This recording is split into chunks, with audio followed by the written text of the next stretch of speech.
आज का भजन। ये भजन हमें सिखाता है कि सच्ची भक्ति केवल मंदिरों तक सीमित नहीं होती, बल्कि वो हमारी वासनाओं, मोह और आलस्य को त्यागने में है। गुरु के बिना सच्चा ज्ञान नहीं मिलता और भजन के बिना आत्मा की मुक्ति संभव नहीं है।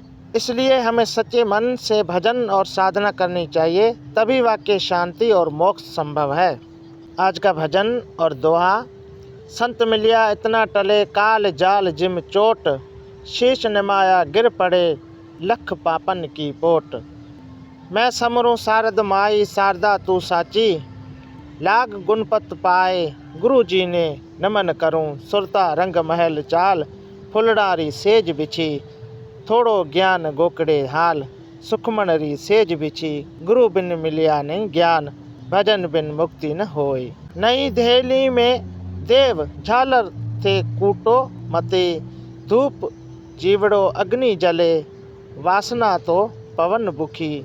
सुरता रंग महल चाल, फुलडारी सेज बिछी। नई नेड़ो में नीर, आलसरी गर्ज किसी, दिन रे एकन भाव, भू भले उगो मते। सुरता रंग महल चाल, फुलडारी सेज बिछी। अरे नहीं बुझा में जोर, सूरो संग चढ़ो मते, भेड़ पड़े भाग जाए भगतरी गर्ज कैसी। सुरता रंग महल चाल, फुलडारी सेज बिछी, थोड़ो ज्ञान गोकड़े हाल। सुखमणरी सेज बिछी।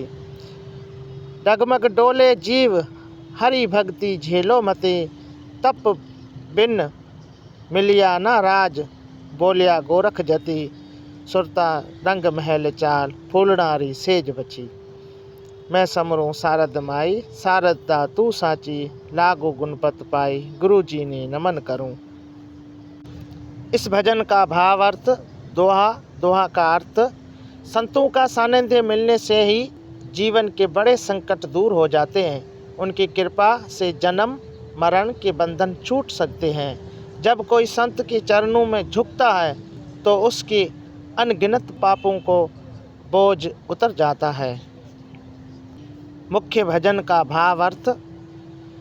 भजन गायक सबसे पहले माँ सरस्वती शारदा का स्मरण करता है, क्योंकि ज्ञान और भक्ति की प्राप्ति के लिए उनकी कृपा आवश्यक है। गुरु का भी आदर किया गया है, क्योंकि वही सच्चे ज्ञान का मार्ग दिखाते हैं। गुरु के बिना सच्चा ज्ञान संभव नहीं है और बिना भजन के आत्मा की मुक्ति नहीं हो सकती। जिस प्रकार एक सुंदर महल में सुगंध फूलों की सेज बिछी होती है, इसी प्रकार सच्चे ज्ञान और भजन से जीवन भी सुखमय बनता है।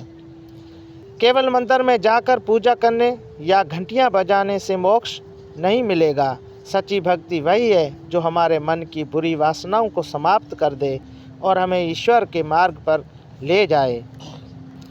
अगर आँखों में प्रेम और भक्ति के आंसू नहीं हैं, तो केवल दिखावे की पूजा से कुछ नहीं होगा। व्यक्ति को आलस्य त्याग कर पूरी श्रद्धा के साथ भक्ति करनी चाहिए। केवल बाहरी बल से कुछ नहीं होता। सच्ची साधक को धीरज और साहस के साथ भक्ति करनी चाहिए। सच्ची भक्ति कठिनाइयों में भी अडिग रहती है, भागने वाली नहीं होती। गोरखनाथ जैसे महान संतों ने कहा है, बिना तपस्या के सच्ची सुख की प्राप्ति नहीं होती। भक्ति का मार्ग कठिन होता है, लेकिन वही असली सुख देता है। दोस्तों, मेरा वीडियो और मेरा काम आपको पसंद आए तो चैनल को सब्सक्राइब, लाइक, शेयर, कमेंट ज़रूर करना। धन्यवाद।